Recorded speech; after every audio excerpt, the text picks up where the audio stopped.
Morning student. पिछले video में हम लोग पढ़े थे कि सेट क्या है, व्हाट इज़ सेट, और सेट को रिप्रेजेंट कैसे करते हैं। उसके दो टाइप्स होते हैं। उसमें हमने बताया था कि एक टेबुलर फॉर्म होता है और रोस्टर फॉर्म, और सेकंड होता है सेट बिल्डर फॉर्म्स। सब बता दिए थे। फिर ये बोले थे कि नेक्स्ट वीडियो में हम लोग इसके टाइप्स पढ़ेंगे कि सेट के टाइप्स कितने होते हैं। इस टाइप्स में फर्स्ट यहाँ पे है एम्प्टी सेट, जिसको हम लोग वाइड सेट, जिसको हम लोग वाइड सेट और नल सेट भी कहते हैं। A set which does not contain any element is called the empty set or the null set or the void set. एक ऐसा सेट जिसमें कोई भी एलिमेंट ना हो, ऐसे सेट को बोलते हैं नल सेट, एम्प्टी सेट। ठीक है। एम्प्टी सेट को हम लोग इसको सिंबॉलिक रूप से फाई लिखेंगे या कर्ली ब्रैकेट लगा देंगे। ये एम्प्टी सेट होगा। देखिएगा, कभी भी ऐसा गलती ना हो कि कर्ली ब्रैकेट लिख करके इसके अंदर हम फाई को लिखें। ठीक है, ये सिंगलटन सेट हो जाएगा, इसमें एक एलिमेंट हो जाएगा। सेट, एम्प्टी सेट का मतलब होता है जिसमें कोई भी एलिमेंट ना हो। जैसे एग्जाम्पल के रूप में देख लीजिए, सेट बिल्डर फॉर्म में ये लिखा है कि x such that x is a student presently studying in both classes 10th and 11th। ऐसी पॉसिबिलिटी है क्या कि कोई स्टूडेंट क्लास 10th का भी स्टूडेंट हो और क्लास 11th का भी स्टूडेंट हो?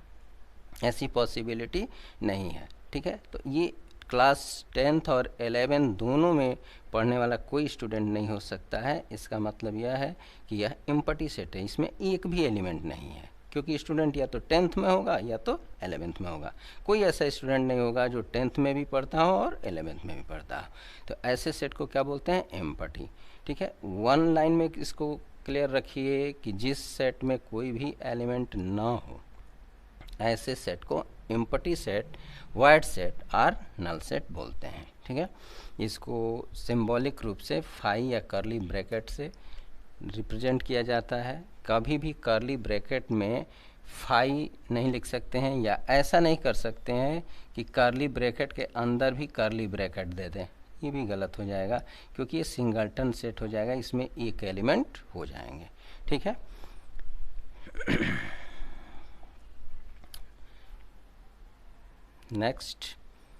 नेक्स्ट देखते हैं finite set and infinite set.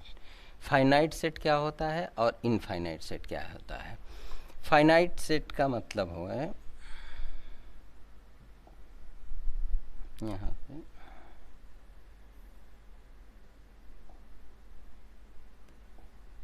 Finite set, a set which is empty or consist of a definite number of element। ध्यान दीजिए, यहाँ पे क्या लिख रहा है कि डेफिनिट नंबर ऑफ एलिमेंट, यानी जिस सेट में नंबर ऑफ एलिमेंट डेफिनिट हो, ऐसे सेट को बोलेंगे फाइनाइट सेट। ठीक है, एग्जाम्पल के रूप में जैसे कह दें कि alphabet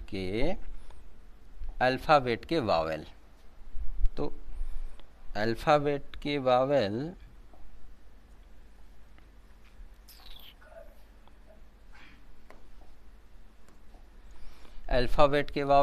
V equal to A I O U E। ठीक है, इसमें आप नंबर ऑफ एलिमेंट काउंट करें 1 2 3 4 5, तो नंबर ऑफ एलिमेंट कितने हैं इसमें? 5। तो ये काउंटेबल है। तो जिस सेट के एलिमेंट को हम काउंट कर सकते हैं, यानी काउंटेबल हो, ऐसे सेट को क्या बोलेंगे? Finite set. ठीक है, अदरवाइज वो सेट क्या हो जाएगा? इनफाइनाइट सेट हो जाएगा। ठीक है ना। A set which is empty or consists of a definite number of element is called finite, otherwise the set is called infinite. ठीक है। एग्जाम्पल देखिए, let W be the set of the days of the week. बताइए 1 week में कितने days होते हैं? 7 days होते हैं। तो ये काउंटेबल है कि अनकाउंटेबल है? काउंटेबल है। तो ये कैसा सेट है? फाइनाइट है, इनफाइनाइट है? तो नंबर ऑफ डेज जो होता है 1 वीक में कितना होता है? 7 होता है। इसलिए डेज का जो सेट होगा वो कौन सा सेट होगा? फाइनाइट सेट होगा। Then W is finite set. Second example देखिए, let G be the set of points on a line, then G is a infinite set। किसी भी लाइन पे कितने पॉइंट्स हैं? अब बताइए, एक स्ट्रेट लाइन ऐसे मैंने ड्रा कर दिया, ठीक है ना। चलिए इसको ऐसे समझें, एक एग्जांपल से समझते हैं इसको एक एग्जांपल से समझते हैं।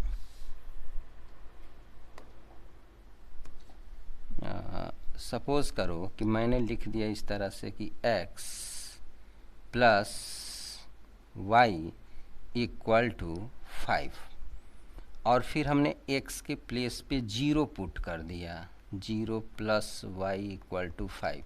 तो y की वैल्यू क्या हो गई? 5। तो जो पॉइंट आपको मिला वो क्या मिला? x मिला 0, y मिला 5। ऐसे x के जगह पे आप डिफरेंट वैल्यू रखिए। x के प्लेस पे आपने इस तरह से 1 रख दिया, तो 1 प्लस वाई इक्वल टू 5, तो y इक्वल टू 4।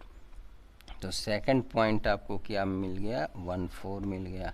ऐसे ही x के प्लेस पे आप -1 रख लो, तो -1 plus y equal to 5, so y equal to 6। तो अनदर पॉइंट आपको क्या मिल गया? -1 6। ऐसे x के डिफरेंट वैल्यू यानी इनफाइनाइट वैल्यू आप जो मर्जी वो रख सकते हैं। x के इनफाइनाइट वैल्यू रखेंगे तो x की उस वैल्यू के लिए आपको y का दूसरा वैल्यू मिलता चला जाएगा। जब x और y के दोनों वैल्यू को आप मिला के एक पॉइंट बनाएंगे तो वो पॉइंट क्या होगा? इनफाइनाइट होगा। और ये x प्लस वाई क्या रिप्रेजेंट करता है? एक स्ट्रेट लाइन रिप्रेजेंट करता है। तो इस स्ट्रेट लाइन पे कितने पॉइंट आपको मिल गए? इनफाइनाइट पॉइंट मिल गए, ठीक है ना।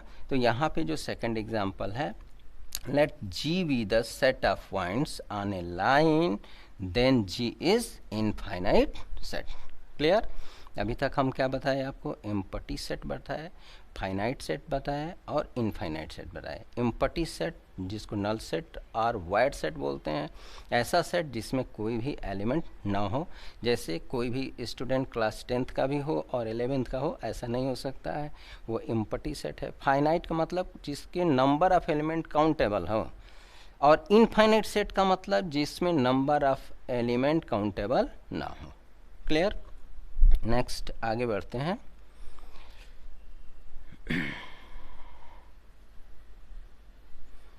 अब आते हैं इक्वल सेट। इक्वल सेट क्या होता है? ठीक है,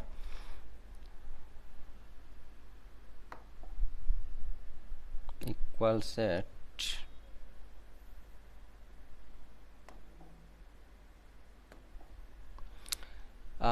two sets A and B are said to be equal.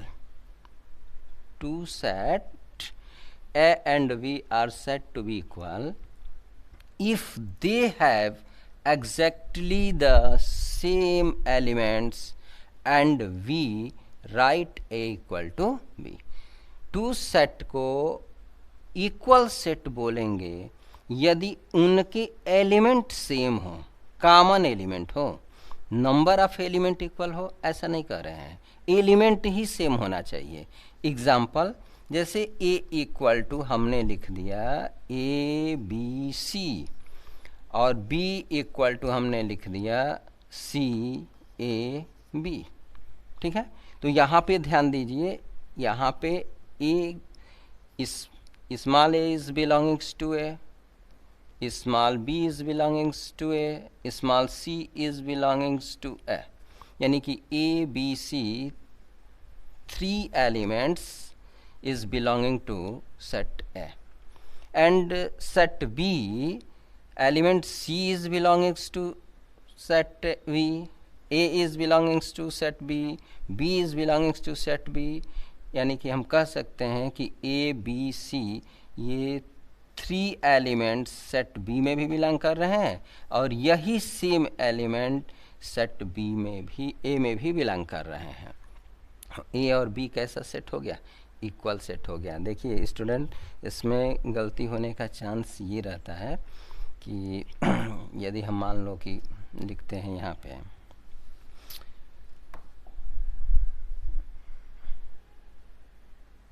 ये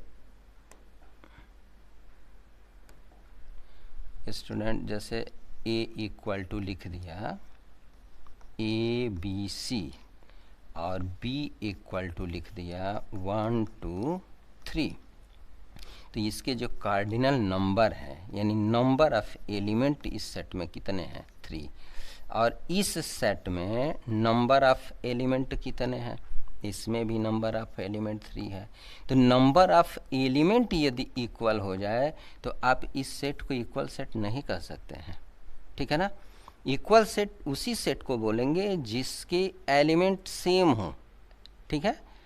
उसको ये नहीं ध्यान देना है कि ये यहाँ है फर्स्ट एलिमेंट है तो फर्स्ट एलिमेंट होना चाहिए, ऐसा नहीं है। सेट में जो एलिमेंट रहते हैं उनके आर्डर का कोई भी मायने मतलब नहीं होता है, उसको अरेंज करने की ज़रूरत नहीं होता, बस उस सेट में होना चाहिए। तो यदि दोनों सेट के एलिमेंट सेम होते हैं तो वो सेट इक्वल सेट कहलाते हैं। क्लियर? कोई डाउट? No doubt. यस, आगे बढ़ते हैं। अब इसका देखिए सेकंड एग्जाम्पल ले लेते हैं, ये वाला यहाँ से।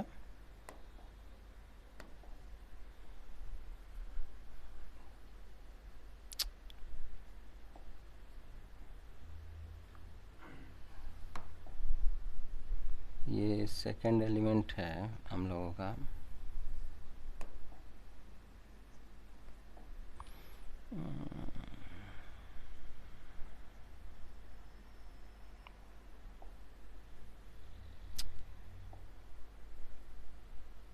आगे इसको बढ़ा लेते हैं।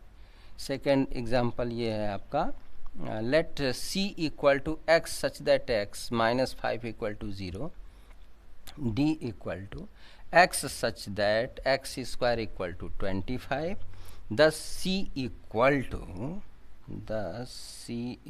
टू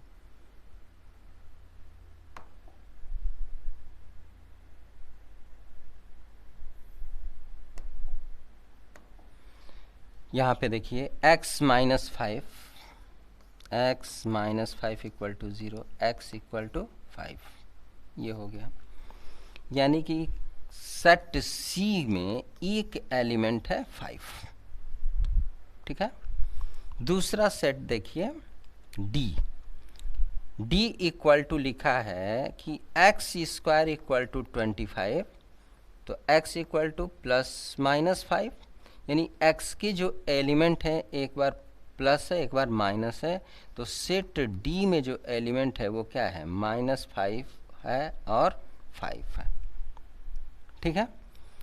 तो यहाँ पे दोनों सेट क्या है? इक्वल है कि नहीं है? इसमें 5 है, 5 तो इसमें भी है, बट -5 जो D सेट में है वो सेट C में नहीं है। यानी हम कह सकते हैं कि set C does not equal to set D। Clear? कोई डाउट? चलिए आगे बढ़ते हैं।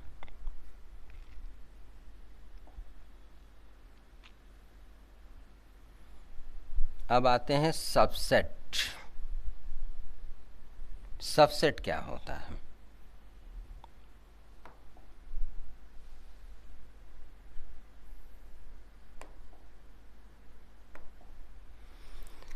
A set A is said to be a set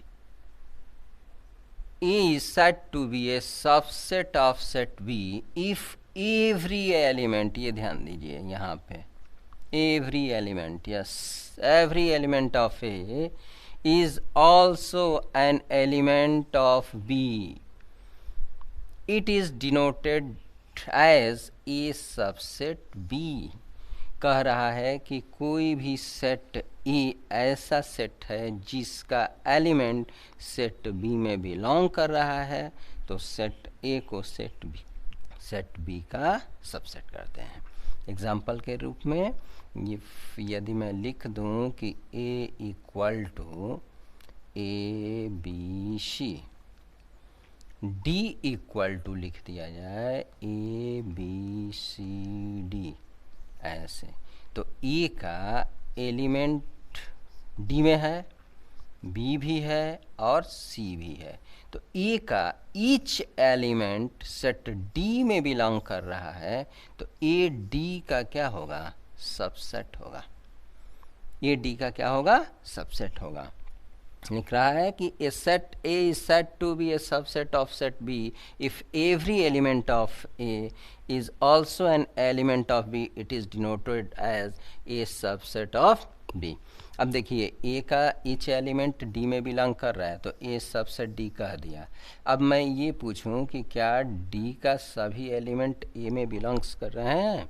तो देखिए D के एलिमेंट A B C मिले, बट D A में नहीं मिल रहा है, यानी D A का सबसेट नहीं है। A D का सबसेट है क्योंकि A का ईच एलिमेंट सेट D में बिलोंग्स करता है, बट सेट D का ईच एलिमेंट सेट A में बिलोंग नहीं करता है।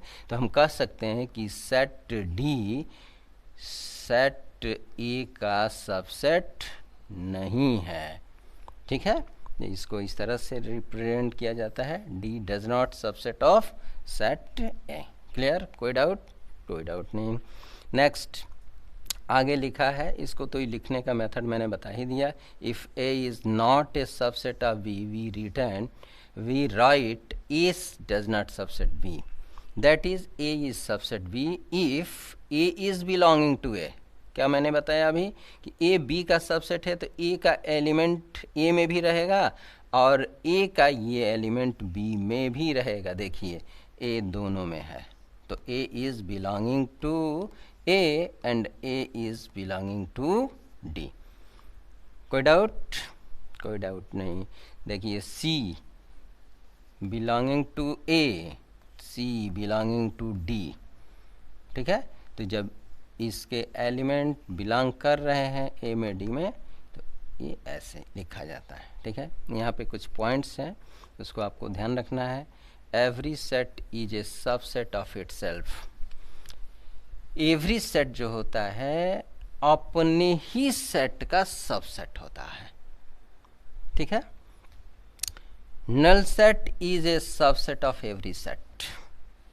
जो इम्पटी सेट होता है ना, नल सेट, वाइड सेट, ये अपने ही सेट का क्या होता है? सॉरी, ये किसी भी सेट का क्या होता है? सबसेट होता है। यानी कि एम्पटी सेट जो होता है वो किसी भी सेट का क्या होता है? सबसेट होता है। यहाँ पे क्या कहा गया? Every set is a subset of itself. Her set अपने ही सेट का सबसेट होता है। 2 पॉइंट क्लियर हुआ। तीसरा देखिए क्या कह रहा है कि if A is a proper subset of B then B is called superset of A. अब यहाँ पे ये पॉइंट ध्यान देना है, ये जो वर्ड आ गया ना प्रॉपर सबसेट, ये क्लियर करना जरूरी है, क्योंकि बिना प्रॉपर सबसेट का सुपर सेट आप नहीं समझ पाइएगा कि सुपर सेट क्या होता है। ठीक है ना? देखिए मैंने तो एग्जाम्पल तो दे दिया यहाँ पे, बट प्रॉपर सबसेट समझना ज़रूरी है।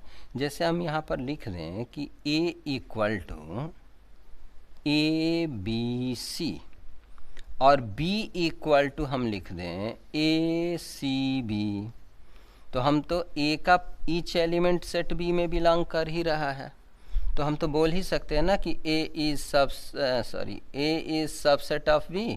तो आप ये भी तो कर सकते हो कि सर बी का भी तो ईच एलिमेंट ए में बिलोंग कर रहा है, तो इसको भी तो बोल सकते हैं कि बी सबसेट ऑफ ए, बोल ही सकते हैं। यानी कि ए बी का सबसेट है तो बी ए का भी सबसेट है, ये तो क्लियर है।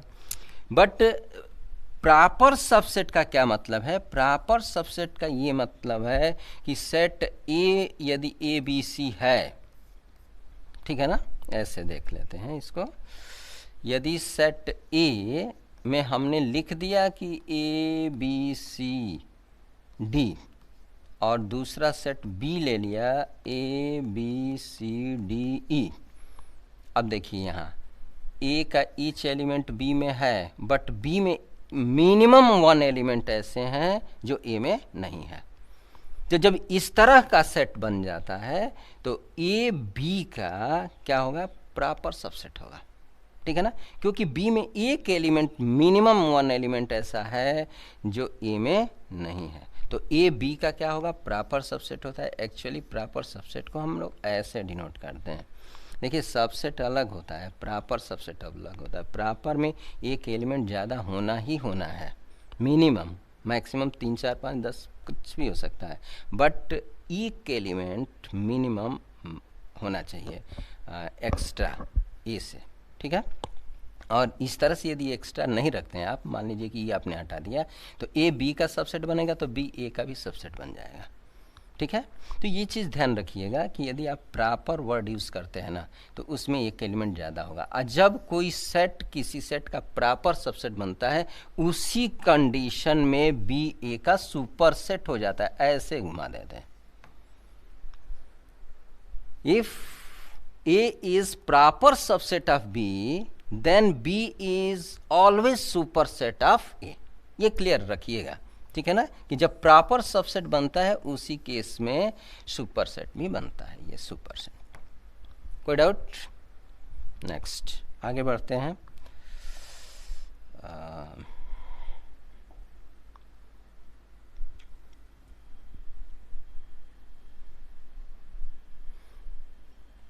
ये कुछ है ऐसा, सबसेट ऑफ रियल नंबर। इसको समझने से पहले थोड़ा सा हम लोग ये जान लें कि किसी भी सेट में सबसेट कितने होते हैं। यस, किसी भी सेट में सबसेट कितने होते हैं ये देख लिया जाए। देखिए ए इक्वल टू 1 2 हमने लिख दिया। अब इसमें हमने क्या किया कि 1 ये एक सेट बन गया, हमने लिख दिया 2 ये भी एक सेट बन गया, ठीक है ना। हमने लिख दिया 1 2 और हमने लिख दिया 5, ठीक है ना। कह सकते हैं ना कि इस सेट का एलिमेंट इसमें बिलोंग कर रहा है, यानी ये जो सेट बन रहा है ना अलग करली ब्रैकेट में लिख के, यह ए का सबसेट है, क्योंकि इसका एलिमेंट सेट ए में बिलोंग कर रहा है। इसमें क्या है, बी, ये भी एक सेट बन रहा है, क्योंकि ये एलिमेंट क्या कर रहा है, इस सेट में बिलोंग कर रहा है। इसमें देखिए 1 2 जो यहाँ पे सेट है ना, इसके सभी एलिमेंट को हमने यहाँ पे रख लिया है, तो ये सभी एलिमेंट भी इसमें बिलोंग कर रहे हैं। तो जब बिलोंग कर रहे हैं इसका मतलब कि ये भी इसका सबसेट है। और इम्पटी सेट जो होता है उसमें कोई एलिमेंट ही नहीं है, तो वो भी ऑलरेडी बिलोंग ही कर रहा है। तो हम ये देख रहे हैं कि एक सबसेट जिसमें 2 एलिमेंट्स हैं, इसके 4 सबसेट बन गए। तो हम ऐसा कह सकते हैं कि जितने एलिमेंट हैं 2 to the power 2, तो हमको 4 सबसेट मिल गए, ठीक है। नेक्स्ट दूसरा एग्जांपल देखते हैं। यदि हम यहाँ पर लिख दें कि a equal to A B C और कहें कि इसका सबसेट आप लिखिए, तो a आपने लिख दिया, फिर आपने b लिख दिया, c लिख दिया, ए बी लिखा, बी सी लिखा, सी ए लिख दिया, ए बी सी लिख दिया और इम्पटी सेट लिख दिया। 1 2 3 4 5 6 7 8, इसके कितने सबसेट बन गए, 8 सबसेट बन गए। इसमें कितने एलिमेंट हैं, 3। तो जो पिछला एग्जाम्पल था 2 का पावर 2 था, क्योंकि उसमें नंबर ऑफ एलिमेंट 2 थे। इसमें नंबर ऑफ एलिमेंट कितने हो गए, 3 हो गए। 2 के पावर 3 लिखूं तो 8। तो हम ये कह सकते हैं कि 2 का पावर जितना नंबर ऑफ एलिमेंट सेट में रहता है उतने ही उसके सबसेट मिलते हैं। इस तरह से हमको एक क्या फार्मूला मिल गया कि किसी भी सेट में सबसेट, नंबर ऑफ सबसेट कितने होते हैं, तो आप फार्मूला याद रखिएगा 2 टू द पावर n। किसी सेट में यदि 10 एलिमेंट है तो उसके सबसेट कितने होंगे, 2 टू द पावर 10। क्लियर, कोई doubt? Next, subset of real numbers. ये क्लास 9th में भी आप लोगों को इस तरह से बताया गया था। The set of natural number को n से लिखा जाता है, कर्ली ब्रैकेट लगा के काउंटिंग ऐसे लिख दिया गया। The set of integers, curly bracket लगाइए, नंबर लाइन पे 0 से पॉजिटिव डायरेक्शन में plus, negative minus. The set of rational number को q से लिखा जाता है, और all real number that are not rational t। ठीक है, ये ध्यान रखिएगा। नेक्स्ट वीडियो में हम लोग पढ़ेंगे इंटरवल। ठीक है, कि इंटरवल क्या होता है, तब तक आप नोट कर लें। Thank you. Good morning student. पिछले वीडियो में हम बताए थे कि नेक्स्ट वीडियो में हम लोग इंटरवल्स पढ़ेंगे कि इंटरवल क्या होता है। देखिए, इसमें हम लोग क्या क्या पढ़ेंगे। पहला ये हम लोग पढ़ेंगे इंटरवल्स।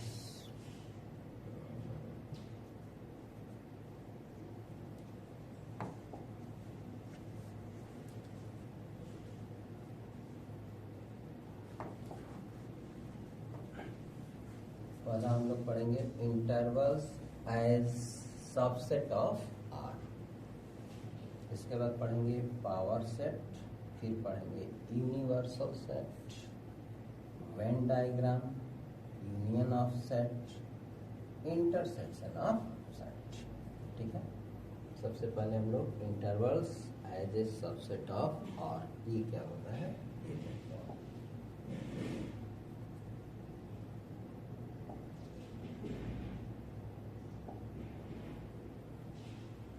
देखिए,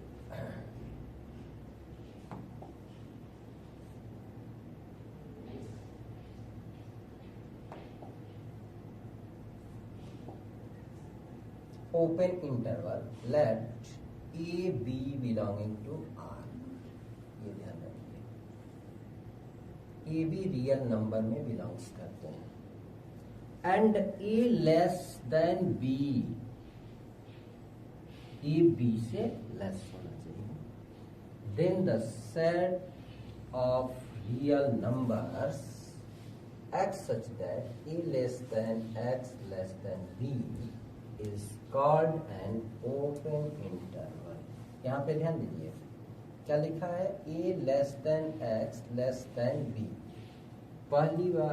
पहला पॉइंट ये ध्यान रखिए कि a लेस देन b का मीनिंग ये है कि जो आप रियल नंबर में बिलोंग कर रहे हैं, जैसे आपने यहाँ 2 लिख दिया तो लेस देन 3 होगा। ठीक है ना, यानी यहाँ वाला जो नंबर होगा इससे कम होगा। ठीक है, ये ध्यान दीजिएगा, a लेस देन b होना चाहिए।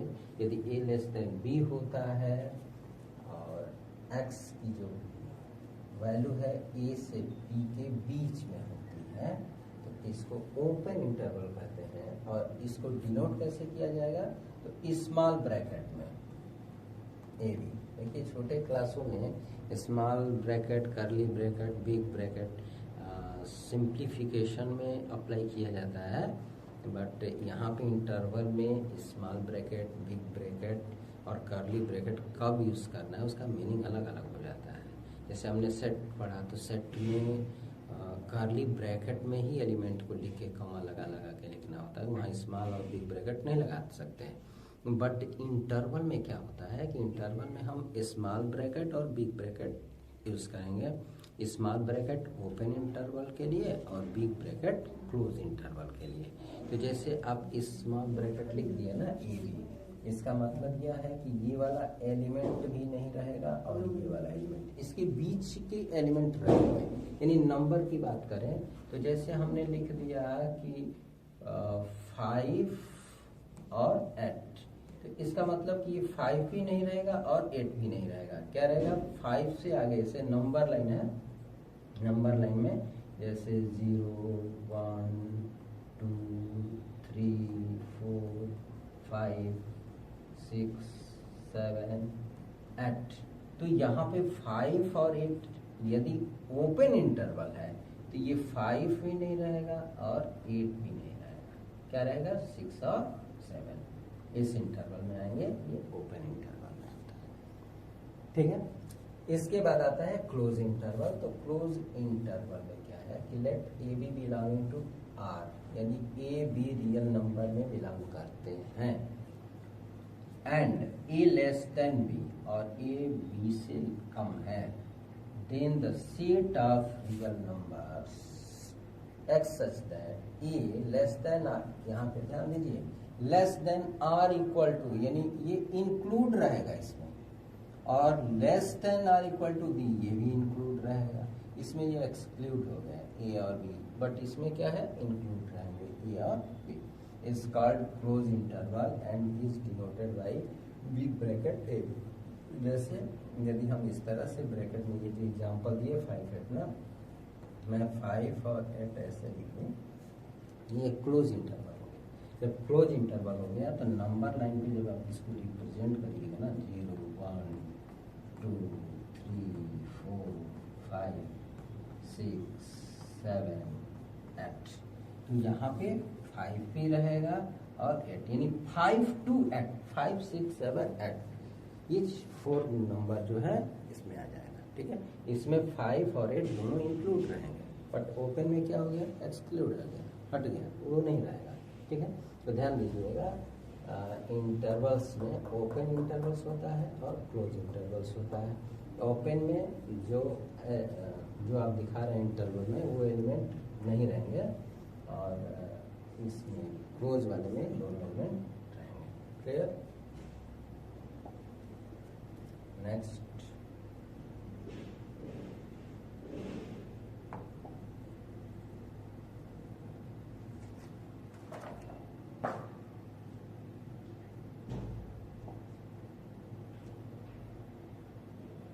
पावर से हो गया।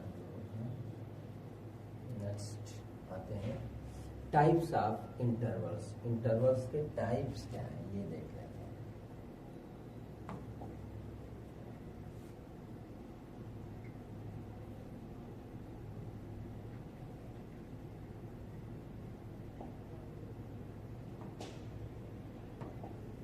ये देखिए टाइप्स ऑफ इंटरवल्स, ये ओपन इंटरवल, ये क्लोज इंटरवल आपको बता दिए।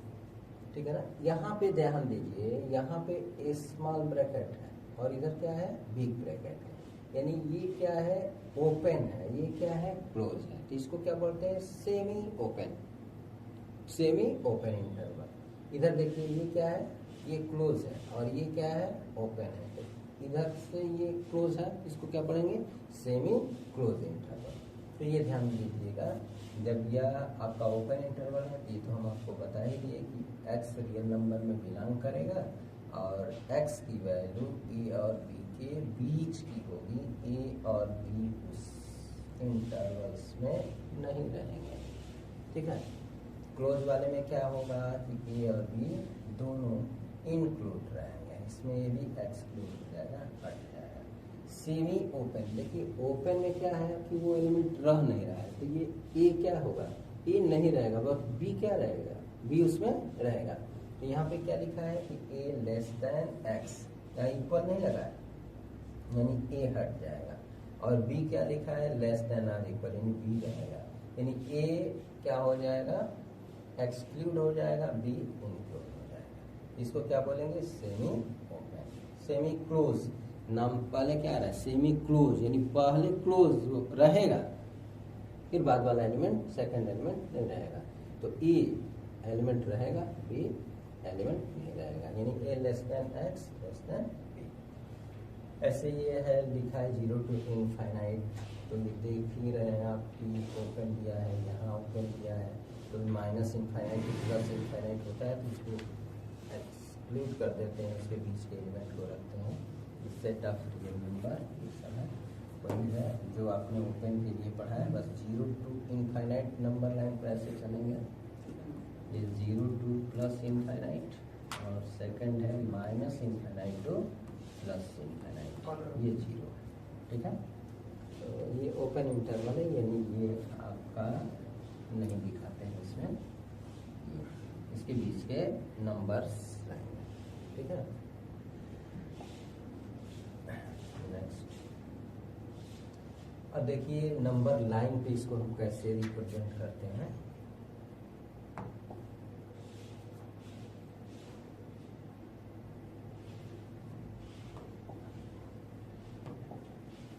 नंबर लाइन पे इसको कैसे रिप्रेजेंट करते हैं इंटरवल को। इसमें देखिए ये ओपन इंटरवल है, तो यहाँ पे देखिएगा ऐसे इस सर्कल जैसे बना देते हैं। ठीक है, ओपन ए और बी ऐसे दिखा दिया, और क्लोज वाले में क्या होता है ना, इसको ये कलरफुल कर देते हैं पूरा, है ना। ओपन वाले में ये ओपन खुला रहता है, ठीक है, और क्लोज वाले में ये कलरफुल। तो देखेंगे एनसीईआरटी के बुक में, तो वो सर्कल जैसा इस तरह से बना रहता है। ठीक है, तो इसका मतलब ये हो जाता है जिसमें ये कलरफुल ऐसे कर दिया गया सर्कल के शेप में, तो ये ए और बी जो है इसमें शो करेगा, मतलब रहेगा, वो एलिमेंट रहेंगे। ठीक है ना, ये ओपन दिखा रहा है, मतलब ये एलिमेंट ए और बी नहीं रहेंगे। और ऐसे ही ये है, सेमी ओपन है, ये सेमी क्लोज है, तो जहाँ ओपन हो गया इसको ओपन रखो ऐसे खुला, और जो क्लोज हो गया इसको कलर कर दो ऐसे। अब यहाँ पे लिखा है सेमी क्लोज, तो सेमी क्लोज वाले में क्या करना है, आपको पहले क्लोज कर देना है, यानी इसको ऐसे सर्कल जैसे बना के कलर कर दो, तो इसको क्या कर देना है, आपको ओपन रख देना है इस तरह से। इसका इंटरवल क्या है, इसका रिप्रेजेंटेशन कैसा है, नंबर लाइन पे इसको कैसे रिप्रेजेंट करते हैं, ये हम लोग यहाँ पे पढ़ चुके हैं। ठीक है, अब नेक्स्ट वीडियो में हम लोग पढ़ेंगे power set.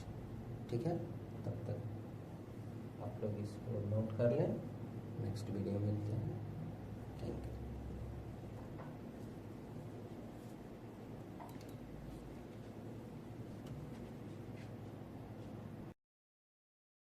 Good morning student.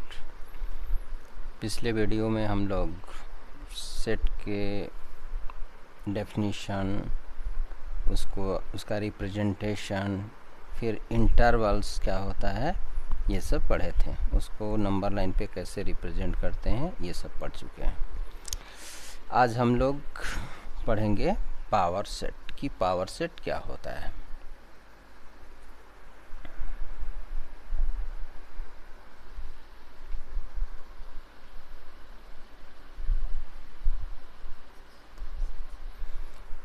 Power set क्या होता है, देखिए, the collection of all subset, ये ध्यान रखना है। ये क्या है, कलेक्शन है। किसका कलेक्शन है, तो ऑल सबसेट का। किसी भी सेट के सबसेट क्या होते हैं, हमने पिछले वीडियो में बता दिया था। एक बार फिर से आपको रिवाइज कर देते हैं कि कोई भी सेट, सपोज करिए कि A इक्वल टू, यदि लिख दें कि 1 2, और इसका सबसेट आपसे कह दिया जाए कि फाइंड करिए, तो इसके एलिमेंट को हम सेपरेट ऐसे लिखते हैं, 1 फिर 2 फिर 1 2 और एक एम्प्टी सेट 5। ये जितने होते हैं ये इसके क्या होते हैं, इस सेट के सबसेट होते हैं। क्योंकि 1 देखिए इस सेट में बिलोंग कर रहा है, बी सेट ए में है, 1 2 ये भी सेट ए में है, 5 ये भी इस सेट में है। ठीक है, एम्प्टी सेट है, नॉन इसको वाइड सेट या नल सेट भी बोलते हैं। तो ये ध्यान रखना है आपको कि ये सब इसके सबसेट हैं। ठीक है ना, तो किसी भी सबसेट का सबसेट क्या होता है, सबसेट कितने होते हैं ये भी बताए थे कि किसी भी सेट में एलिमेंट होते हैं, उस 2 to the power n formula apply करते हैं, यानी कि 2 के पावर 2 लिख दिया तो ये 4 हो गए। तो ये 4 इसके क्या बनेंगे, सबसेट बनेंगे। क्लियर है। फिर देखिए यहाँ पे या क्या लिखा है कि the collection of all subset, सभी सबसेट का कलेक्शन है of A set A is called the power set of A, it is denoted by P A. Power set को कैसे डिनोट करेंगे, पी ए से डिनोट करेंगे। ठीक है। Next example, A equal to हमने लिख दिया ए बी सी। अब इसका कितना सबसेट होगा, तो number of subset 2 to the power 3 8 होगा। इसके 8 सबसेट को लिख करके एक जो सेट बनाएंगे वो सेट इस सेट का पावर सेट होगा। ध्यान रखिएगा कि पावर सेट भी एक सेट होता है, लेकिन पावर सेट कैसा सेट होता है, जो सेट गिवन है उस सेट के सबसेट का सेट होता है। यानी इस सेट के जो सबसेट बनेंगे वो पावर सेट के एलिमेंट बन जाएंगे। जैसे इसका आप सबसेट लिखिए, लिखेंगे ए, फिर बी, सी, फिर दो एलिमेंट लेके आप सबसेट बना सकते हैं, ए बी, फिर बी सी, फिर सी ए, फिर तीनों एलिमेंट ए बी सी, और फिर इम्पटी सेट 5। ये क्या हो गए, काउंट करिए, 1 2 3 4 5 6 7 8। फार्मूला क्या बताता है आपको, 2 to the power n। तो 2 to the power n कितने हो गए सबसेट, 8 हो गए। अब ये 8 सबसेट बन गए इस सेट का। अब इन सबसेट का जो हम सेट बना देंगे, ऐसे कर्ली ब्रैकेट में क्लोज कर देंगे, तो यह जो बनेगा इस सेट का क्या बन जाएगा, पावर सेट। क्लियर है। पावर सेट क्या है, कोई भी एक सेट दिया रहेगा, उस सेट का हम सबसेट बनाएंगे। जितने सबसेट बनेंगे, कितने सबसेट बनेंगे, ये क्लियर रखिएगा कि 2 to the power n होगा। जितने सेट में एलिमेंट होंगे वो 2 to the power n कर लेंगे, मतलब उतने एलिमेंट लाएंगे, फिर वो जितना आएगा उतना सबसेट बनेगा, और उस सबसेट को एक कर्ली ब्रैकेट में बंद कर देंगे, उस सेट का वो पावर सेट हो जाएगा। क्लियर, कोई डाउट। देखिए यहाँ पे आगे बढ़ते हैं। Example,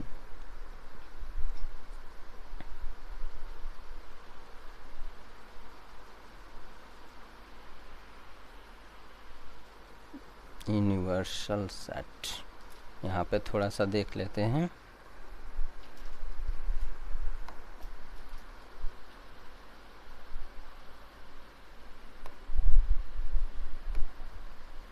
If a equal to 1 2 then PA।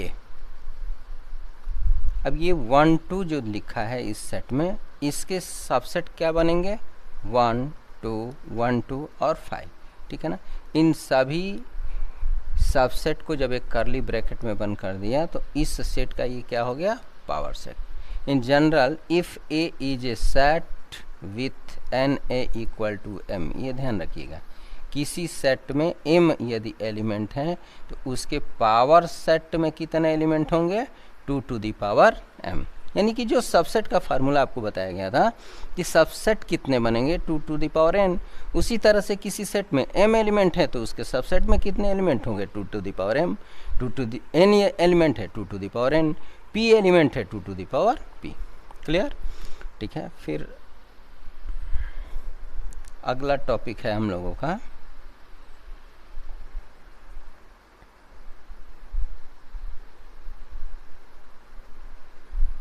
Power set के बाद देखते हैं next universal set. Universal set क्या है,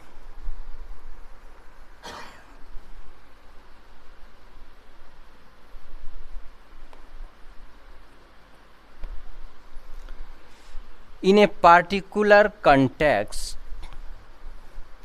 we have to deal with the elements and subset of a basic set which is relevant to that particular context. ये ध्यान रखिएगा, क्या लिखा है यहाँ पे, पार्टिकुलर कॉन्टेक्स्ट, ठीक है ना।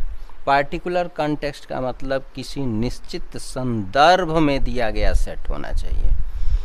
जब किसी भी निश्चित संदर्भ में कोई सेट दिया रहता है, उसके बाद जितने सेट रहेंगे उस पार्टिकुलर कॉन्टेक्स्ट के यदि सबसेट हो जाते हैं तो वो सेट जो होगा क्या कहलाएगा, यूनिवर्सल सेट कहलाएगा। This basic set is called the universal set, ठीक है। एग्जाम्पल के लिए हम ऐसे कह सकते हैं, यूनिवर्सल सेट को हम लोग यू से डिनोट करेंगे। The universal set is usually denoted by U and all its subset by the letters A B C. यानी कि किसी भी निश्चित संदर्भ में कोई भी सेट दे दिया, यूनिवर्सल सेट बना, उस यूनिवर्सल सेट को हम कैपिटल यू से डिनोट करेंगे। बाकी जितने भी सेट रहेंगे जो यूनिवर्सल सेट के सबसेट होंगे उसको आप ए बी सी ऐसे कुछ भी लिख सकते हैं। एग्जाम्पल के रूप में यदि हम लिख दें कि 1 to 10 की काउंटिंग, ठीक है, u इक्वल टू हमने लिख दिया 1 2 3 4 5 6 7 8 9 और 10 ऐसे हमने लिख दिया। यानी कि यह हमने एक ऐसा सेट बनाया है जिसमें x जो है वो लिया गया आपका less than or equal to 10, यानी 10 तक लिए हैं या 10 से कम ले सकते हैं, मतलब हमने 10 तक ही लिया है एग्जाम्पल में। अब इसमें से आप जितना सेट बनाएंगे ना वो सब सेट इस सीट की क्या हो जाएंगे, सब सेट हो जाएंगे। जैसे हमने कह दिया कि इवन नंबर का सेट, इसको हमने ए से लिख दिया, तो इसमें इवन क्या है, 2 है, 4 6 8 10। ऑड नंबर का सेट हमने लिख दिया बी, 1 3 5 7 9। तो ये जो सेट बना ए वो यू का क्या है, सबसेट है कि नहीं है, ए इज सबसेट ऑफ यू। यहाँ पे बी 1 3 5 7 इसके ऑल एलिमेंट्स बिलोंग कर रहे हैं सेट यू में, तो सेट बी जो है सेट यू का क्या है, सबसेट है, ठीक है। तो ये जितने भी सेट बन रहे हैं वो सेट क्या बन रहे हैं, यू के सबसेट बन रहे हैं, इसलिए यू क्या है, यूनिवर्सल सेट है। और यूनिवर्सल सेट ये काउंटिंग नंबर है कहाँ तक, 10 तक। ऐसा नहीं है कि काउंटिंग नंबर 10 तक ही लेना है, किसी निश्चित टॉपिक पे आप दे दिए, जैसे अल्फ़ाबेट का सेट, इसको यूनिवर्सल सेट माना जा सकता है, ए टू जेड लिख दिया। अब इसमें जो वॉवेल है ए आई ओ यू, ये एक अलग सेट बन जाएगा, जो यूनिवर्सल सेट का अल्फ़ाबेट सेट का क्या बन जाएगा, सबसेट बन जाएगा। कॉन्सोनेंट है ए आई ओ यू ई को छोड़ करके जितने अल्फ़ाबेट हैं वो कॉन्सोनेंट में आएंगे, तो वो जो सेट बनेगा वो दूसरा सेट बनेगा, फिर भी वो क्या होगा, पूरी अल्फ़ाबेट का जो सेट है उसका सबसेट बन जाएगा। तो यूनिवर्सल सेट भी क्लियर हो गया होगा, ये क्या होगा, ठीक है। Next,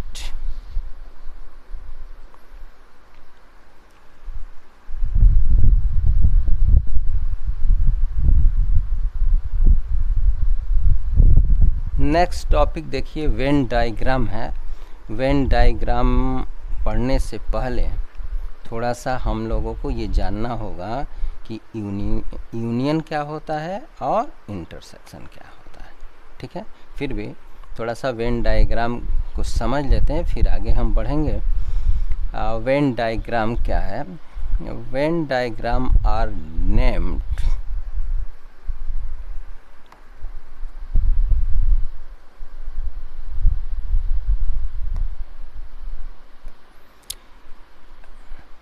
Venn diagram are named after the, यहाँ पे देखिए, इंग्लिश लॉजिशियन जॉन वेन के नाम पे वेन डायग्राम बना। वेन ने ही सबसे पहले बताया था कि हम सेट को डायग्राम के बेस पे भी क्लियर कर सकते हैं, समझ सकते हैं कि सेट क्या होता है, इसलिए इस डायग्राम को क्या बोला गया, वेन डायग्राम बोला गया। ठीक है ना। वेन डायग्राम में ये ध्यान रखिएगा, जैसे हमें यूनिवर्सल सेट, आपको अभी अभी बताया कि यूनिवर्सल सेट क्या है। यूनिवर्सल सेट क्या होता है, यूनिवर्सल सेट जो होता है आप समझ चुके हैं। तो सबसे पहले ध्यान रखिएगा कि वेन डायग्राम में यूनिवर्सल सेट को हम एक रेक्टेंगल से दिखाएंगे। ठीक है। वेन डायग्राम में यूनिवर्सल सेट को किससे दिखाएंगे, एक रेक्टेंगल से दिखाएंगे। बाकी जो भी सेट होंगे वो यूनिवर्सल सेट के सबसेट होते हैं, तो वो इस रेक्टेंगल के अंदर आएंगे। और उनको कैसे हम लोग डायग्राम से दिखाएंगे, सर्कल से। ठीक है ना। यानी यूनिवर्सल सेट जो होगा वो रेक्टेंगल से दिखाया जाएगा, और जो उसके सबसेट होंगे यानी दूसरा जो सेट होगा उसको कैसे दिखाएंगे, सर्कल से। अब ये सर्कल देखिए ऐसे अलग अलग भी दिखाएंगे, इसका मतलब कि दो सेट हो गए, एक ए हो गया एक बी हो गया। ऐसा भी दिखा सकते हैं कि एक रेक्टेंगल है एक सर्कल है, दूसरा इसको इंटरसेक्ट कर रही है, ये भी ए बी हो गया। ऐसा भी होगा कि एक रेक्टेंगल यूनिवर्सल सेट है, एक से ज़्यादा सेट हैं, 1 2 3। ठीक है ना। इस वेन डायग्राम के माध्यम से हम लोग कुछ क्वेश्चन ऐसे होते हैं जो फार्मूले के बेस पे डिफ़िकल्ट होते हैं, बट वेन डायग्राम से तुरंत निकल के आ जाते हैं। ये पॉलिटेक्निक का जो एंट्रेंस एग्ज़ाम होता है उसमें 1 से 2 क्वेश्चन इस पे मिलते हैं वेन डायग्राम पे, क्लियर तुरंत निकल के आ जाता है। ठीक है। तो वेन डायग्राम हम समझने से ये क्लियर हो गया कि वेन डायग्राम में क्या होता है कि यूनिवर्सल सेट को हम रेक्टेंगल से दिखाएंगे, बाकी जितने सेट होंगे यानी यूनिवर्सल सेट के सबसेट होंगे उसको हम सर्कल से दिखाएंगे। ठीक है। वेन डायग्राम समझने से पहले हम लोग समझेंगे कि यूनियन क्या होता है, इंटरसेक्शन क्या होता है, उसकी प्रॉपर्टी देखेंगे। इसको तब तक आप लोग नोट कर लीजिए, फिर हम नेक्स्ट वीडियो में आते हैं यूनियन और इंटरसेक्शन के साथ। Thank you. Good morning student. पिछले वीडियो में हम बताए थे वेन डायग्राम, और वेन डायग्राम पढ़ने के लिए हम ये भी बताए थे कि आप लोग यूनियन और इंटरसेक्शन पहले समझेंगे, फिर उसको देखा जाएगा वेन डायग्राम को। यूनियन ऑफ सेट,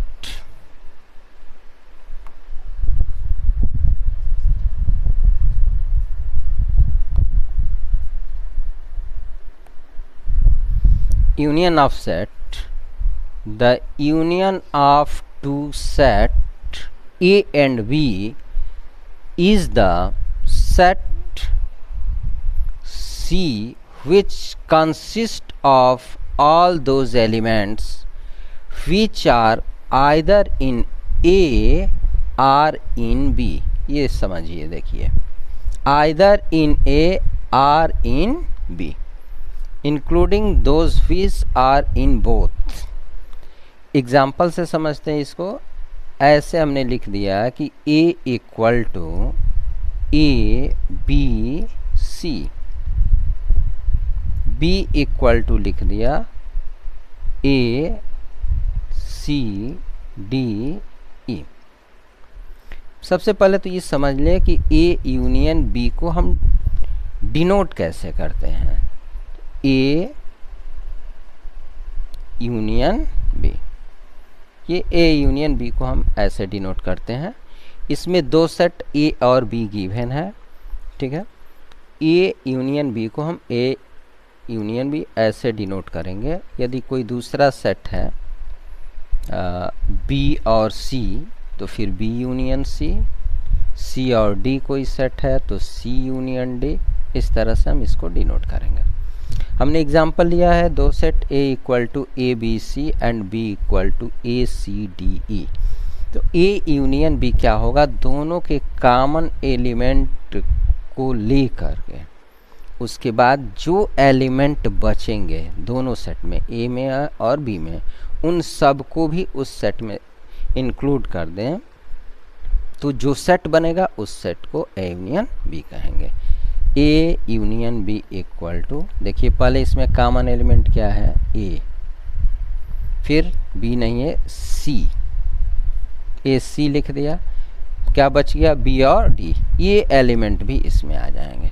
यानी सबसे पहले सेट में आपको बताया था कि कोई भी एलिमेंट वन टाइम लिखें या मैनी टाइम्स लिखें उसमें कोई दिक्कत नहीं है, वो एलिमेंट होना चाहिए, ठीक है ना। तो इसमें ऐसा नहीं कि ए और ए है तो 2 बार आप ए लिखें, कॉमन एलिमेंट को एक बार लिख दें, मतलब इस सेट में रहना चाहिए।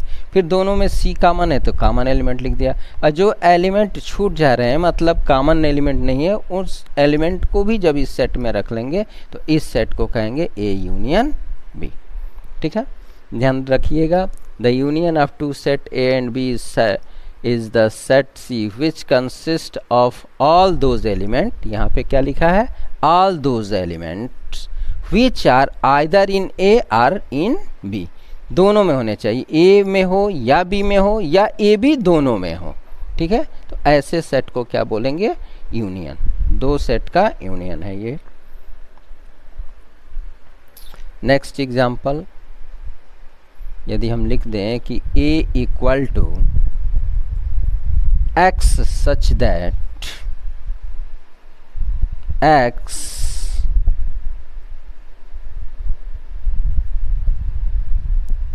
is a positive integer x less than 5 and b equal to 2, 3, 7, 9, find A union B.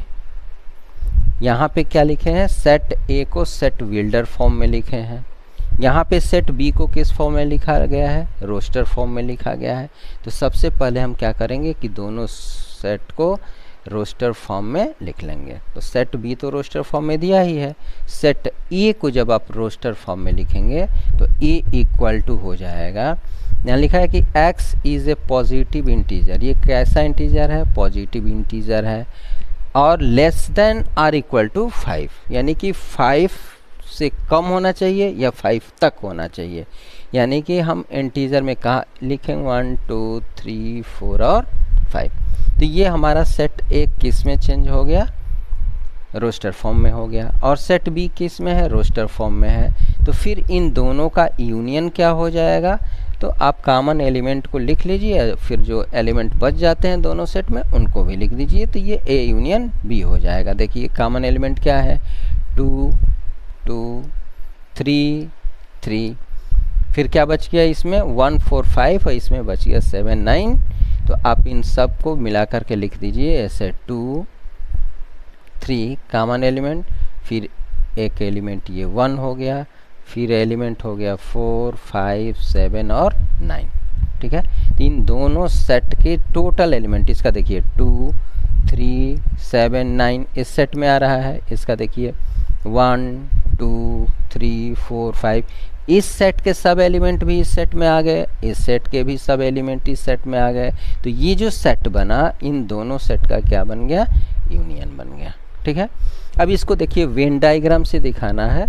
तो यहाँ पे यूनिवर्सल सेट को हम बताए थे कि रेक्टेंगल से दिखाना है, तो ये बना के यहाँ यू लिख दिया, और दो सेट है तो हमने ऐसा बताया था कि दो सेट में यदि कोई भी सेट है, यदि कॉमन एलिमेंट नहीं है तो इन दोनों को सर्कल से अलग अलग कर दीजिए।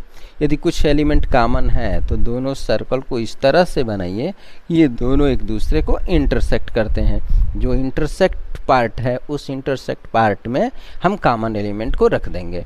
जैसे यहाँ पे ए और बी लिख दिया, तो ए और बी में ए में क्या है 1, 2, 3, 4, 5, बी में क्या है 2, 3, 7, 9।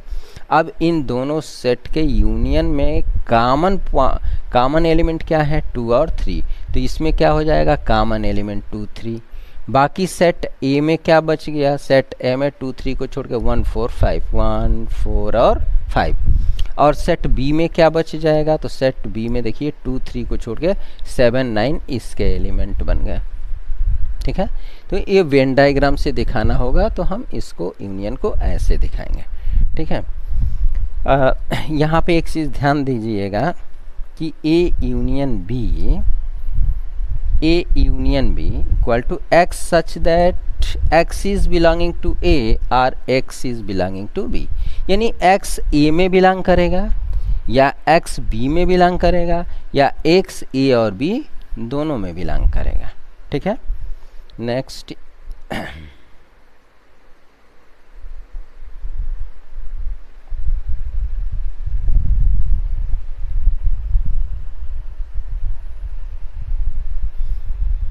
सम एग्जाम्पल, इसके कुछ एग्जाम्पल और देख लेते हैं।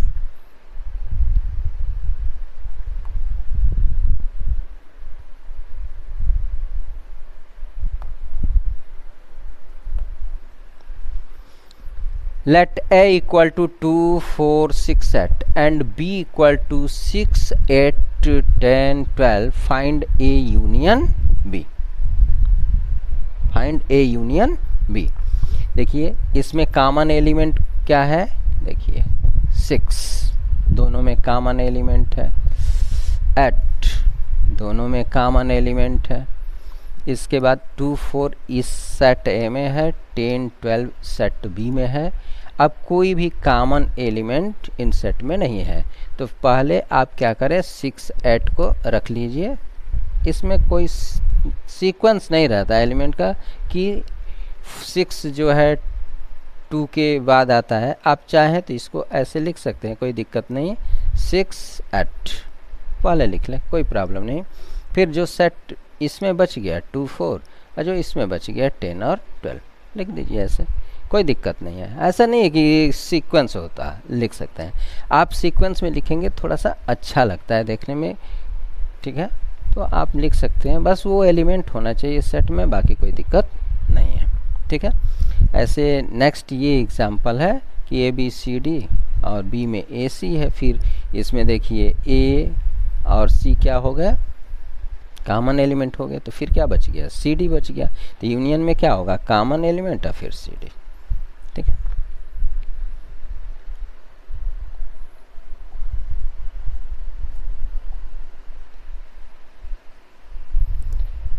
नेक्स्ट इसकी प्रॉपर्टी देखते हैं कि क्या है, property of union of two set.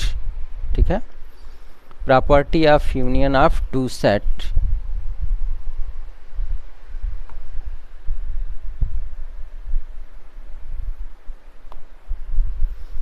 A union B equal to B union A, यानी कम्यूटेटिव लॉ को यूनियन जो है फॉलो करता है। एग्जाम्पल में यदि मैं ए इक्वल टू लिख दूं 1, 2, 3 और बी इक्वल टू हमने लिख दिया 1, 4, 3,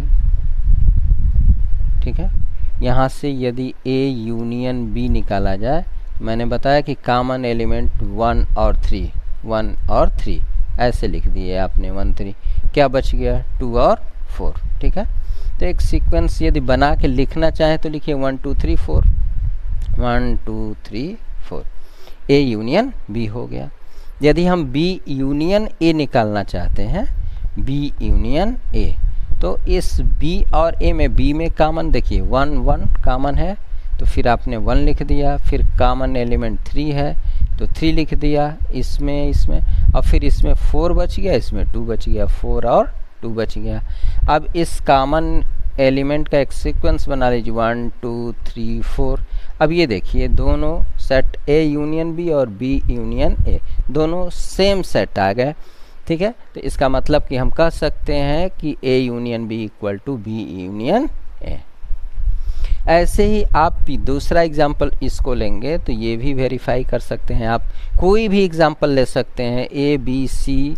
अब इसमें 3 सेट आपको लेना पड़ेगा एसोसिएटिव लॉ के लिए, और associative law A union B फिर union C equal to A union B union C।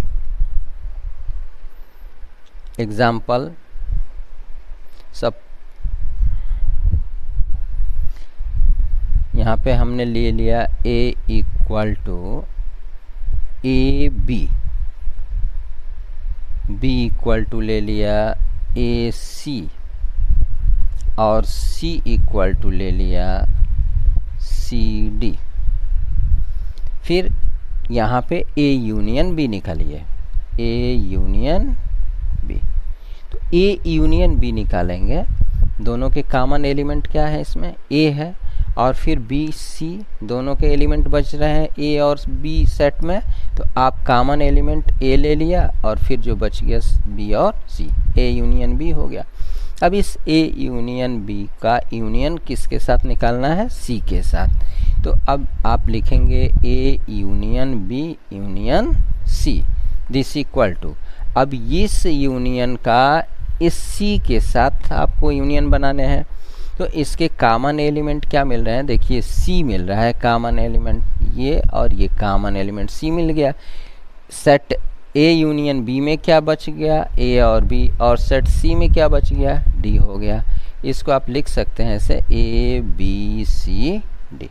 तो ये आपका मिल गया A union B union C. इसको नोट कर लीजिए। फिर हम बता रहे हैं आपको ये बी यूनियन सी, इसको साइड में कहीं लिख लेते हैं ऊपर यहाँ पे, A union B union C equal to A B C D, ठीक है। फिर यहाँ पे बी यूनियन सी निकालिए, बी यूनियन सी। देखिए बी में कॉमन एलिमेंट, बी और सी में, बी और सी में कॉमन एलिमेंट क्या बना, सी, तो आपने लिख दिया यहाँ पे सी। फिर क्या बच गया, ए और डी, तो आपने लिख दिया ए और डी, ये बी यूनियन सी हो गया। फिर बी यूनियन सी का यूनियन निकालना है ए के साथ, इसके साथ यूनियन निकालना है, तो हम लिखेंगे A union B union C. तो ए के साथ जब आप बी यूनियन सी निकालेंगे तो ए में ए है और बी यूनियन सी में भी ए है, तो कॉमन एलिमेंट तो ए हो गया। फिर क्या बच गया, बी सी डी, तो लिख दिया बी सी डी। अब ये देखिए यहाँ पे A union B union C equal to A B C D, और यहाँ पे देखिए A union B union C A B C D, यानी कि हम कह सकते हैं कि A union B union C equal to A union B union C, यानी ये एसोसिएटिव लॉ को भी फॉलो करता है।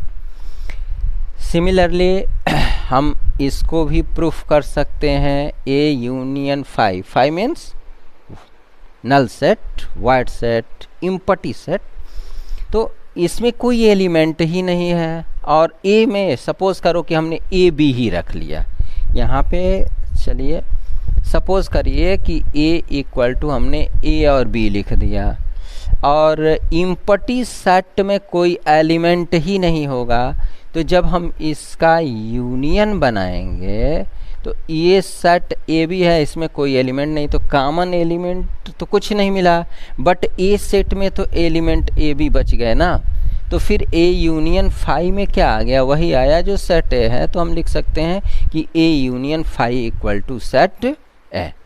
ऐसे ही किसी भी सेट का अपने ही सेट के साथ जब यूनियन बनाया जाएगा तो वो सेल्फ वही सेट आएगा।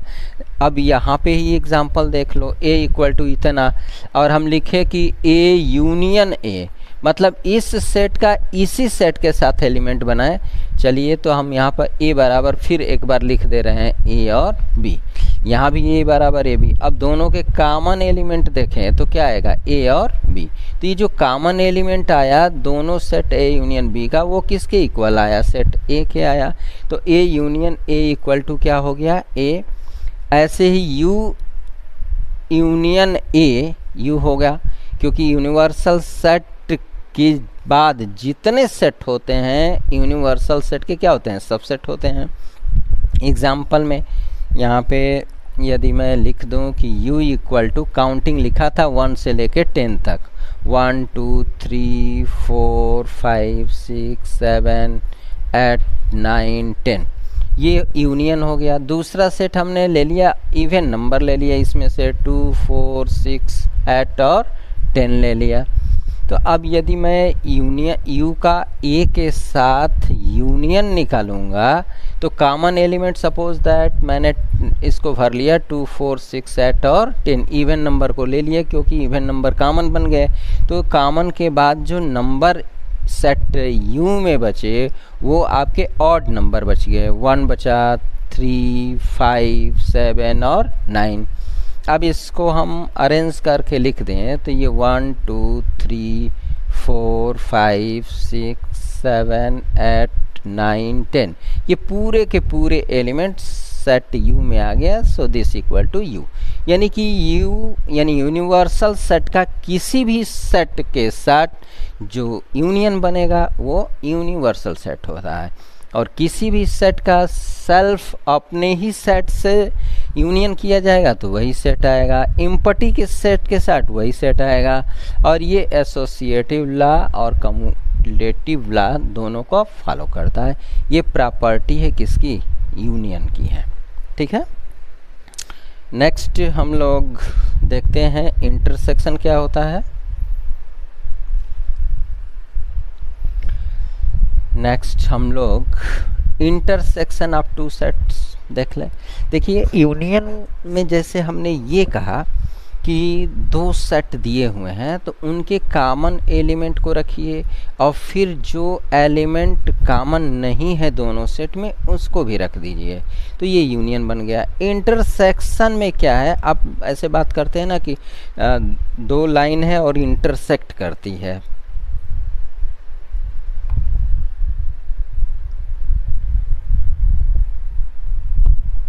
तो जैसे ये लाइन है, ये लाइन इंटरसेक्ट करती है। इस लाइन को यदि L1 कर दें, इस लाइन को L2 कर दें, तो इस पॉइंट को आप क्या कहते हैं कि पॉइंट ऑफ इंटरसेक्शन है। तो पॉइंट ऑफ इंटरसेक्शन है मतलब ये लाइन जो है इंटरसेक्ट कर रही है, तो ये जो पॉइंट है वो इस लाइन पे भी है, ये पॉइंट इस लाइन पे भी है, तो ये पॉइंट क्या हो गया, दोनों का कॉमन पॉइंट हो गया। तो जो कॉमन पॉइंट हो गया वो पॉइंट क्या है, पॉइंट ऑफ इंटरसेक्शन है। वही इंटरसेक्शन सेट की भाषा में है। जब दो सेट बनेगा और उस सेट में जो एलिमेंट कॉमन होंगे दोनों में होंगे उसको लेकर के जो हम सेट तैयार करेंगे उस सेट को क्या कहेंगे, इंटरसेक्शन। ठीक है, देखते हैं इसको एग्जाम्पल से समझते हैं इसको।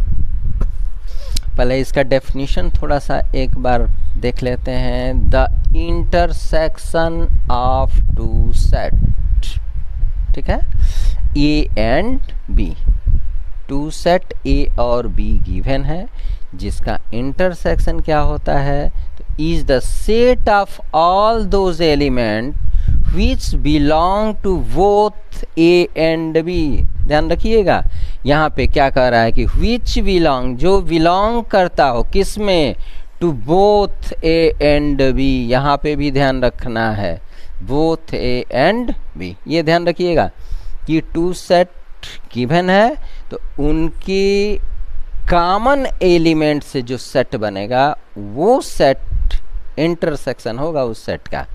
ठीक है, symbolically we write A intersection B. यदि दो सेट दिए हैं तो इसके इंटरसेक्शन को हम ऐसे बना देंगे।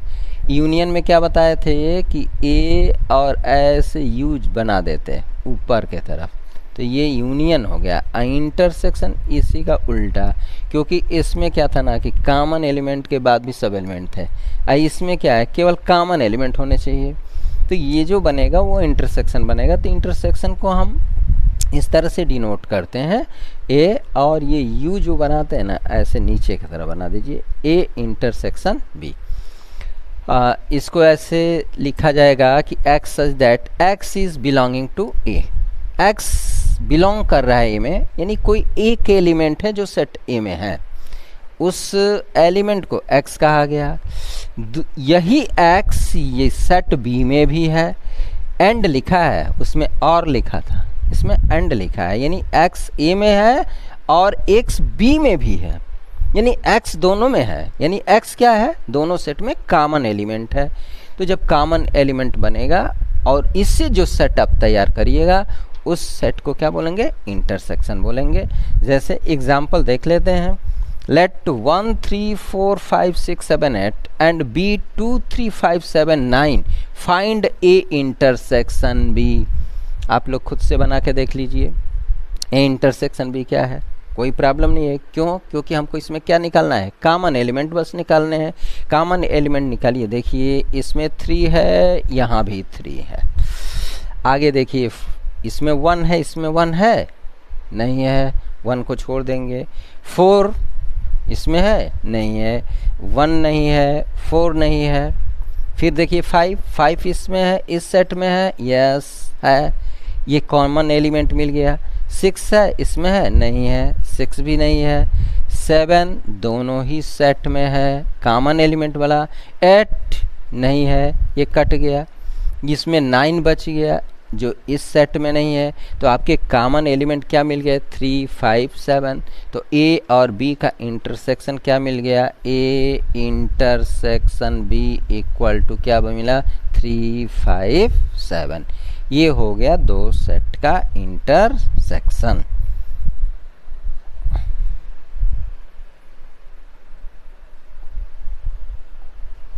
ठीक है,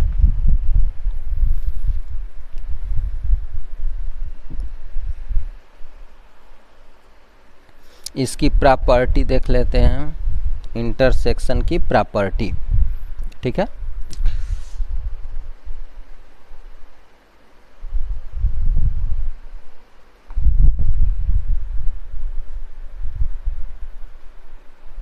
जैसे यूनियन की प्रॉपर्टी आपको समझाया, सेम वैसे ही इंटरसेक्शन की प्रॉपर्टी भी समझ सकते हैं। A intersection B, B intersection A के इक्वल होता है, ये भी कम्युलेटिव लॉ को फॉलो करता है। एग्जाम्पल सेम जैसे यूनियन का दिए थे, आप इसमें भी निकाल सकते हैं, कोई प्रॉब्लम नहीं। 1 2 एक छोटा सा सेट ले रहे हैं, बी इक्वल टू मैंने लिख दिया 2 4। तो जब आप ए इंटरसेक्शन बी निकालिएगा तो बस कॉमन एलिमेंट लिखना है 2। अच्छा, अब बी इंटरसेक्शन ए करेंगे तो बी और ए का कॉमन, तो बी में 2 है तो ए में भी 2 है, तो ये 2 और 2 बन गया। तो A intersection B intersection A के बराबर हो गया। यानी कि ये आप कह सकते हैं कि कम्यूटेटिव लॉ को फॉलो करता है। ऐसे ही एसोसिएटिव लॉ में है, यदि 3 सेट गिवन है, 3 सेट गिवन है तो आप ए इंटरसेक्शन बी निकालिए, ए और बी के कॉमन एलिमेंट से एक सेट बनाइए, फिर उस सेट को थर्ड सेट सी से कॉमन एलिमेंट लेके एक सेट बना दीजिए, फिर छोड़ दीजिए। फिर आप ये राइट साइड देख लीजिए, बी और सी दो सेट दिए हैं, उनके कॉमन एलिमेंट लेकर के एक सेट बनाइए और उस सेट को फर्स्ट सेट के साथ कॉमन एलिमेंट लेके सेट बनाइए। तो देखिएगा कि दोनों सेट जो होते हैं सेम एलिमेंट देते हैं, इसलिए हम कह सकते हैं कि एसोसिएटिव लॉ को भी ये फॉलो करते हैं। एग्जाम्पल इसका भी देख लेते हैं। Suppose that A equal to 1 2, B equal to 2 3 और सी इक्वल टू लिख दिया 2 3 4 और आपसे कह दिया कि ए इंटरसेक्शन बी निकालिए। तो ए और बी के कॉमन एलिमेंट का सेट, कॉमन एलिमेंट ओनली 2, और फिर इसका निकालना है सी के साथ इंटरसेक्शन। तो ए इंटरसेक्शन निकल चुका है, इसका इंटरसेक्शन सी से निकालेंगे तो फिर कॉमन एलिमेंट 2 मिल गया। तो ये हो गया A intersection B intersection C. अब यहाँ पे देखिए इसके RHS को देखिए, बी इंटरसेक्शन, पहले जो ब्रैकेट में उसको निकालिए, बी इंटरसेक्शन सी। तो बी और सी के कॉमन एलिमेंट देखिए 2 और 3 हो गए, 2 और 3 हो गए कॉमन एलिमेंट। अब इसका ए के साथ intersection, A intersection B intersection C. तो ए और बी इंटरसेक्शन सी में कॉमन एलिमेंट क्या आपको मिल गया, 2 मिल गए। तो यहाँ पे देख रहे हैं ना कि A intersection B intersection C में 2 एलिमेंट आया और A intersection B intersection C में 2 आया, तो दोनों सेट क्या आ गए, सेम आ गए। तो हम कह सकते हैं कि A intersection B intersection C equal to A intersection B intersection C, यानी ये एसोसिएटिव लॉ को भी फॉलो करता है। क्लियर।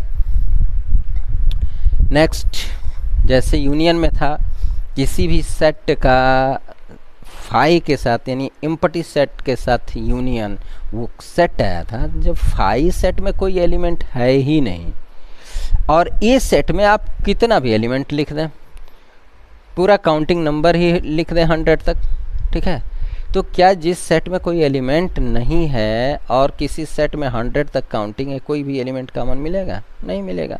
नहीं मिलेगा तो वो सेट कैसा सेट आएगा? एम्प्टी सेट आएगा, फाई आएगा। ऐसे यूनिवर्सल सेट में आप लिख दीजिए कि u बराबर 1 to 10, ठीक है, या 1 to 100 काउंटिंग नंबर लिख दीजिए, और किसी भी सेट में आपने इवन नंबर ले लिया 2 4 6 ऐसे पूरा 100 तक इवन नंबर ले लिया, तो आप दोनों के कॉमन एलिमेंट निकालेंगे तो क्या आएगा? इवन नंबर ही आएगा, क्योंकि सेट यू में 1 to 100 odd even total number आपने लिखा है, सेट ए में आपने क्या लिखा है? केवल इवन नंबर लिखा है। तो जब दोनों के कॉमन मिलाएंगे तो क्या मिल के आएगा? इवन नंबर आएगा, यानी कि वो सेट ए आएगा, ठीक है। या छोटा सा एग्जांपल लेना चाहते हैं तो लिखिए यू 1 2 3 4 5 6 7 8 9 और 10 ऐसे लिख दीजिए, और a इक्वल टू इवन या ऑड कुछ भी लिख दिए, कोई प्रॉब्लम नहीं है। 2 4 6 8 और 10 लिख दिया। अब ये देखिए 2 common element, 4 common element, 6 common element, 8 common element, 10 common element. अब इनके कॉमन एलिमेंट को हम लिखें u इंटरसेक्शन ए, तो आप 2 4 6 8 और 10 लिखेंगे, और 2 4 6 8 10 क्या आ रहा है? सेट ए आ रहा है। तो यहाँ पे ये आपका हो गया u intersection A equal to A. ऐसे ही आप दो सेट कोई भी ले लेंगे, इंटरसेक्शन निकालेंगे तो दोनों सेम सेट है तो उसके कॉमन एलिमेंट सेम आएंगे, तो A intersection A equal to A, ये चीज़ हो गया। फिर इसको भी निकालिएगा ना, सेम ऐसे एग्जांपल लेके ए बी सी, तो ये बराबर डिस्ट्रीब्यूटिव लॉ भी आएगा, ठीक है। इस तरह से हम लोग पूरा ये आपके यूनियन और इंटरसेक्शन को समझ गए। नेक्स्ट टॉपिक पे नेक्स्ट डे मिलते हैं। Thank you.